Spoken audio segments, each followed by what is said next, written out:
ابھی اس وقت سے پیدا ہوئی اہل سنت کے سٹیجوں پر جب سے تولنے اور ناپنے والے آ گئے، اب تو نعتیں عجیب عجیب پڑھی جا رہی ہیں، کلام عجیب عجیب پڑھے جا رہے ہیں، ان کلاموں کے اندر ہمارے عقائد پہ حملہ کیا جا رہا ہے۔ روافظ اور نیم روافظ اور ان کی اعلیٰ کار اور سہولت کار وہ آ گئے اہل سنت کے سٹیجوں پہ اور براجمان ہو گئے، اور انہوں نے عجیب عجیب قسم کے کلام پڑھنے شروع کر دی۔ اب تو ہم نے یہ بھی سنا کہ دل بے چین نو چین دی لوڑ ہے، سانو میم تے عین دی لوڑ ہے۔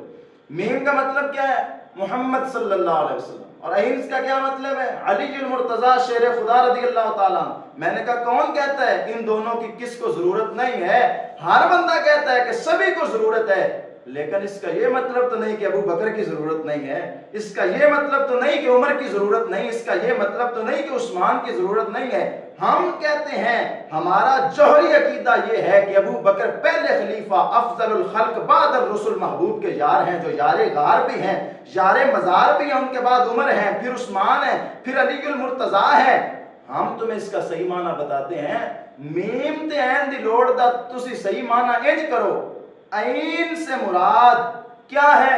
ابو بکر کا اصل نام عبداللہ ہے، وہ بھی عین سے ہے، عمر کا نام بھی عین سے ہے، عثمان کا نام بھی عین سے ہے، علی کا نام بھی عین سے ہے۔ اب جوڑ کے کہو کہ دل بے چین نو چین دی لوڑ ہے، سانو میم تے عین دی لوڑ ہے۔ یہ عام اہل سنت و جماعت کا عقیدہ۔ تم اصحاب نبی پہ بک بک کر کے یہ سمجھتے ہو کہ ہم آل کے محب ہیں۔ یہ اعلان سن لو کہ اس شخص کی عزت میرے جوتے سے بھی کم ہے جو حضرت عثمان کی عزت نہیں کرتا۔ جس راہ سے گزرنا ہو میرے پیر عمر نے، شیطان وہاں رکنے کی جرأت نہیں کرتا۔